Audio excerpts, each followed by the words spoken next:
नमस्कार मित्रांनो, ज्ञानाच्या शेतीच्या पुढच्या भागामध्ये आपलं सहर्ष स्वागत करत आहे।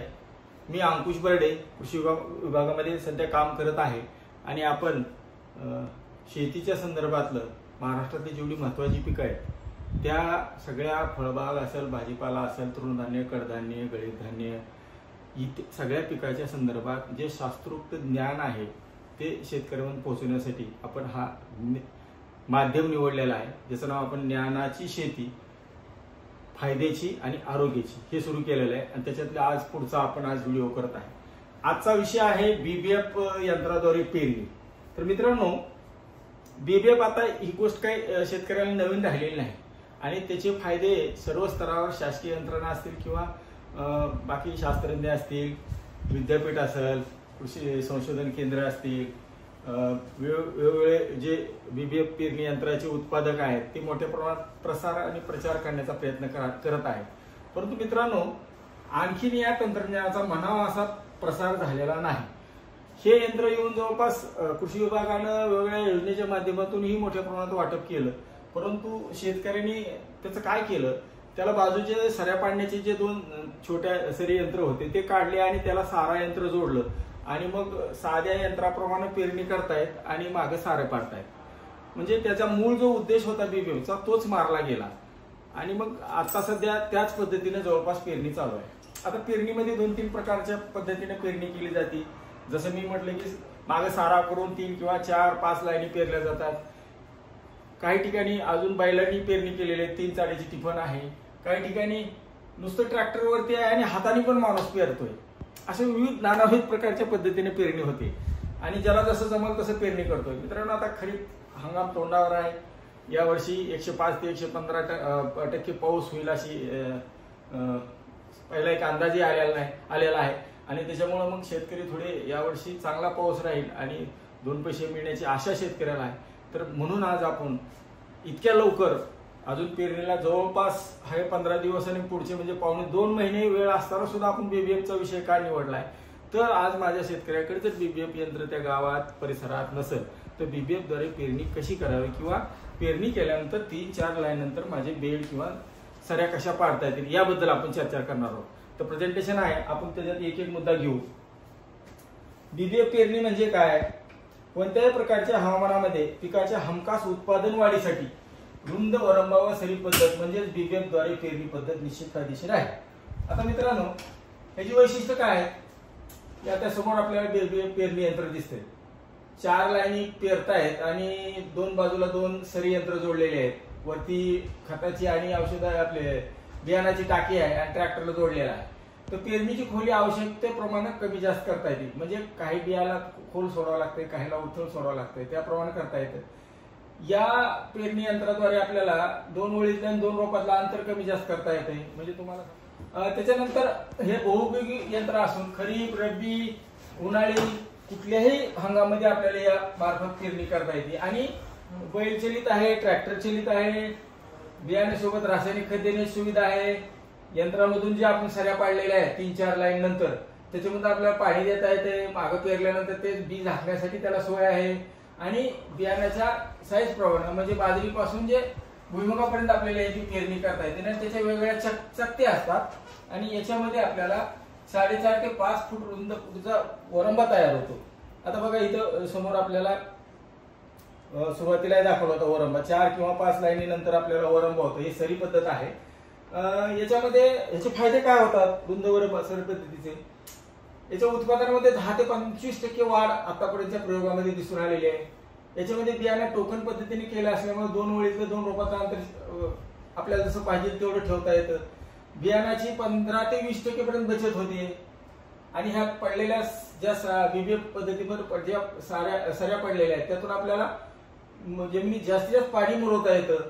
20 ते 25% जास्त पाणी आपल्याला ह्या मधल्या सरीमध्ये साठवता येतं आणि ज्यावेळेस पाऊस कमी होईल त्यावेळेस मात्र आपल्याला या पाण्याचा उपयोग तिथं होऊ शकतो, या ओलाव्याचा।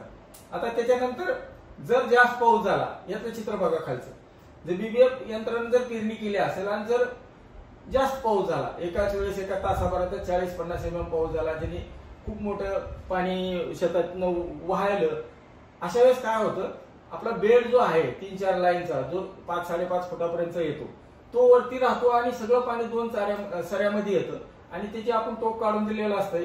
शेवटच्या उताराच्या बाजूने आपण त्याला पाणी काढून दिलेलं असते.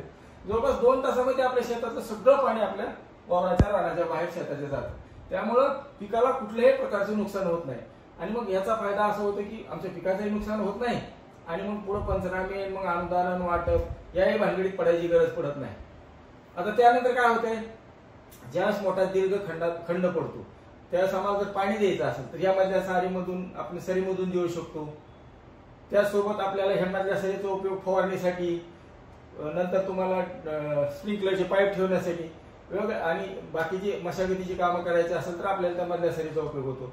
आणि बरेच शेतकरी म्हणतात की मधल्या सरीमध्ये रान वाया जातंय, मग आमचं बी कमी लागेल, मग आम्हाला उत्पन्न कमी मिळेल. पण मित्रांनो तसं होत नाही. मधल्या सरीच्या बाजूच्या जे 2 लाईन असतात त्याची जर उंची जर पाहिली किंवा त्याच्या लागणाऱ्या शेंगा किंवा त्याचं उत्पादन असेल तर जवळपास मधल्या किंवा रेग्युलर ह्याच्यापेक्षा 1.5 येतो. त्यामुळे आपला बीबीएफ मध्ये कुठल्याही प्रकारचं शेतकऱ्याचं झाडाची संख्या जरी कमी झाली तरी उत्पादन कमी होत नाही. त्यानंतर पिकामध्ये हवा खिळती राहती, किडीच्या रोगाला प्रादुर्भाव कमी होतो, कारण हवा खिळती राहिल्यामुळे आणि सूर्यप्रकाश पुरेसा प्रत्येक रोपावर आल्यामुळं आपल्याला 100% त्या रोगाचा, किडीचा प्रादुर्भाव कमी होतो. आता यानंतर जर एका दिवसात 12 ते 15 एकरवर आपल्याला पेरणी किंवा लागवड करता येते आणि ह्या दोन्ही हंगामध्ये आपल्याला पेरणी यंत्राद्वारे आपल्याला पेरणी करता येते. जर समजा बीबीएफ यंत्र जर उपलब्ध नसेल तर आपल्याला काय करता येईल, आता मराठवाड्यामधला बराचसा भाग आहे, आपल्याकडे जे सरी काढायचं जे असतंय ट्रॅक्टर किंवा यंत्र, त्याच्यावर आपण सरी काढायची आणि त्या सरीचा जर वरचा भाग जर तो थोडा म्हणजे लेवल केला, इथे दिसतंय बघा चित्रामध्ये, याची पीडीएफ आपल्याला www.ज्ञानाशेती.com वर मिळणार आहे. त्यामुळे तुम्हाला त्याचे चित्र आणि बाकीचे डिटेल पाहता येतील. तर तो जर टॉप जर सरळ केला त्याच्यावर जर 2 लाईनी घेतल्या, हा प्रकार बऱ्यापैकी मराठवाड्यात वाढायला लागलाय आणि याचे रिझल्ट पण खूप चांगले आहेत. हा पण बीबीएफचाच प्रकार आहे, फक्त इथं 2च लाईन घेतो आपण आणि बीबीएफ मध्ये 3 किंवा 4 किंवा 5 घेतो. आता या बीबीएफ यंत्राचा जर वापर केला आपण तर आंतर मशागतीमध्ये सुद्धा आपल्याला याचा उपयोग करता येतो. आंतर मशागतीमध्ये असं करता येते, त्याला जर आपण ते जिथं आपण पेरणी यंत्राचे हे लावले होते नळे, तिथं जर आपण व्ही आकाराची पास लावली आणि पुन्हा जर आपल्याला फक्त याच्यात एकच होते की ट्रॅक्टर वळण्यासाठी सुरुवातीला आणि शेवटी तासाच्या जागेवर जागा असेल तर आपल्याला जसं आपण बैलाने कोळपणी करू शकतो तसं आपण ट्रॅक्टरनं सुद्धा बीबीएफ यंत्राची पेरणी केली असेल आणि जर वळायला जागा असेल तर व्ही आकाराची पास वापरून आपण तिथं आंतरमशागत किंवा माती लावायचं काम करू शकतो. आता बीबीएफ यंत्र चालवताना काय काळजी घ्यायला पाहिजे, बीबीएफ यंत्र चालवताना आपल्याला जर 4 लाईन पाहिजे असतील तर कमीत कमी 25 HP म्हणजे 4 ओळी लाईनी पेरण्याच्या आणि मग 2 बाजूला 2 सऱ्या, तर 35 HP ट्रॅक्टर लागतो.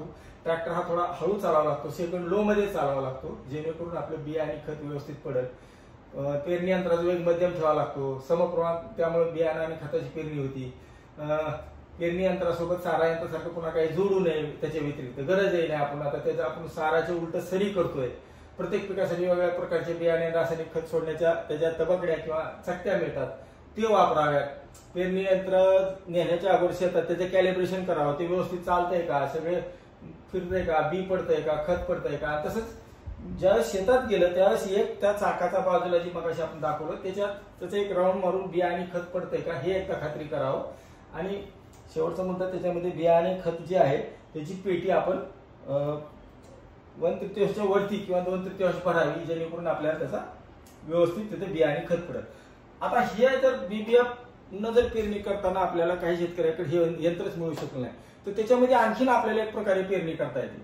मित्रांनो, ज्यावेळेस आपल्या रेग्युलर पेरणी यंत्राने 3 किंवा 4 लाईन तुम्ही सोयाबीन किंवा येणाऱ्या हंगामात कुठलं पीक पेरताय, मूग, उडीद, सोयाबीन, तूर, तर त्यावेळेस काय करा, 2 किंवा 3 ज्या लाईनी येणार तुमच्या 4 त्या रेग्युलर मारायच्या, म्हणजे एक मुंडन आणायचं किंवा एक लाईन सरळ पेरत जायचं. मागं वळून येताना मात्र काय करायचं, त्या 2 लाईन मध्ये 1.5 फुटाचा 2 फुटाचा गॅप ठेवायचा आणि मग पुन्हा मुंडन आणायचा. आणि मग एकदा आपलं टाकलेलं पेरलेलं बी उगवलं की तो मधला 1.5 फुटाचा जो गॅप ठेवलेला आहे त्याच्यामधून सारं एक आपण जी कोळपणी करतो किंवा जानवळ्याला दोरी लावून आपण जी बारीक सरी पाडू शकतो, त्याच्यामधून साऱ्या कोळप्याला जर दोरी लावली आणि त्याच्यातून जर आपण चालवलं तर चांगल्या पद्धतीने सरी पाडते. तर असं एकंदरीतच येणाऱ्या हंगामामध्ये शेतकऱ्याला माझी विनंती आहे की काही करून आपल्याला आपलं पीक हे बेडवर आलं पाहिजे, रुंद वरंब्यावर आलं पाहिजे आणि त्याच्या बाजूला 3 किंवा 4 सऱ्या झाल्यानंतर आपल्याला लाईन झाल्यानंतर सऱ्या पडल्या पाहिजेत.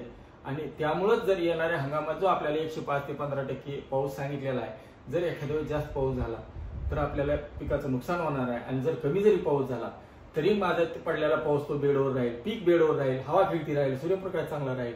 तर मित्रांनो, आज आपण बीबीएफच्या संदर्भात बोलत होतो. आपण हा पहिला भाग ऑफिसमध्ये केलेला आहे आणि याच्या पुढचा दुसरा भाग आपण आमच्या अतुल सस्ते म्हणून सासवड मध्ये आहे त्यांच्या शेतावर करणार आहोत. ते बीबीएफ मध्ये चांगले तज्ञ आहेत, त्यांच्याकडे स्वतः बीबीएफ यंत्र आहे, पेरणी यंत्र, आणि ते दरवर्षी 150-200 एकरवर बीबीएफ वर पेरणी करतात.